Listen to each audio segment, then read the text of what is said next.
What's up mga kahusay?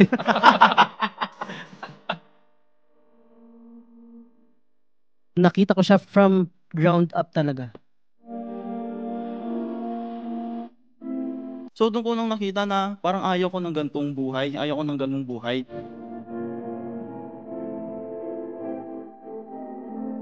Doon ako unang na-discover na since business course na rin ako, doon ako na-open up sa business. From a macro perspective, tapos madami ka na kliyente. Mm. You will be focusing on the quality na Mm. not on the quantity side as much as possible. Gusto mo yung magbe-blend kayong dalawa. Mm. Kasi you are pushing for long-term relationship with them True. And that's what you are seeing. Mm. Katulad yan, from being a customer, client, and then from client going to partner, di ba? There's a process na kailangan makuha yung trust din nila But at the end of the day, nasan ba yung proseso mong ganun? Ano ba yung, asan na ba sila sa part mo na yun? Mm. Kasi kung wala sila dun sa part na yun, sa stage na yun, ano ginagawa mo as a business person? Mm. Di ba? Ano yung orange among the apple mo? Paano ka mag-stand out? Mm. Kasi kahit na mangyari, madali kang palitan. Tama.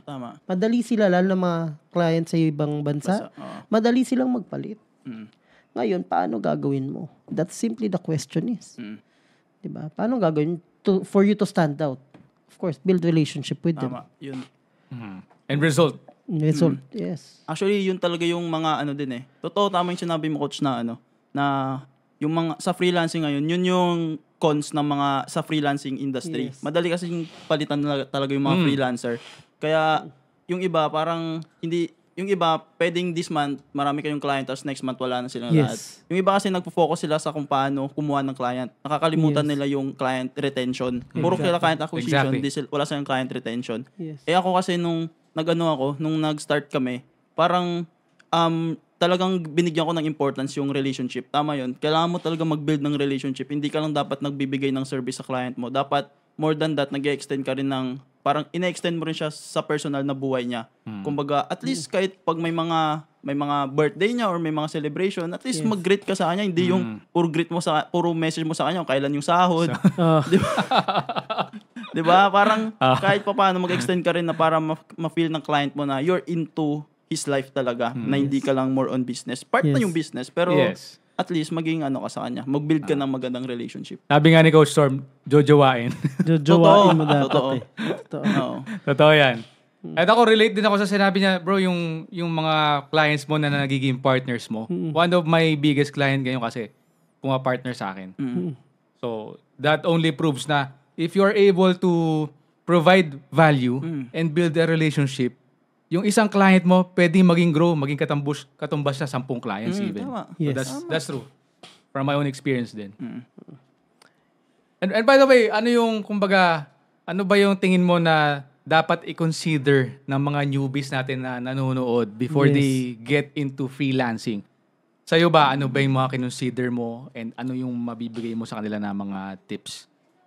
Pero malalalim ng tanong na yun Bago i-consider mo, siguro Kasalanan ni Monto malalim yun Siguro i-consider mo una kung ano yung, bago ka mag-start mag-freelance, consider mo kung ano yung service na i-offer mo and then kung sino yung market na i-offeran mo. Market talaga, no? Yun yung pinaka-importante. Kasi you can serve someone na hindi mo alam So, kailangan hanapin mo yung niche. Yun yung tinatawag nila yung niche mo. Kung ano yung isa-serve mo.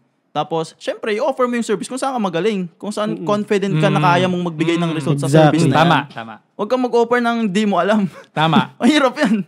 Diba? So, paano pagka, like, newbie, wala siyang ibang alam? Anong ma-suggest mo? So, yun. Example, given na lang na newbie ka. So, mag-invest ka muna sa sarili mo. Mag-invest ka sa skills.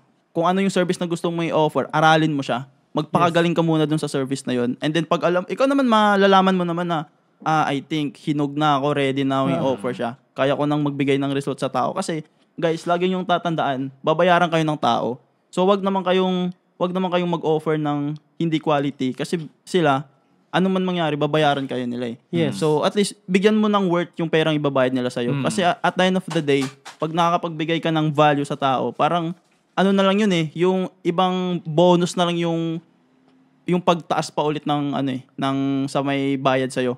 So, Compensation. Yung compensation. Kaya, ayun yung una, kailangan mo talaga mag-provide ng value. Yung kami nga minsan nag-offer pa kami ng free value para lang at least malaman nila na talagang we're into the business na gino-grow nila eh. Watch the full podcast on YouTube.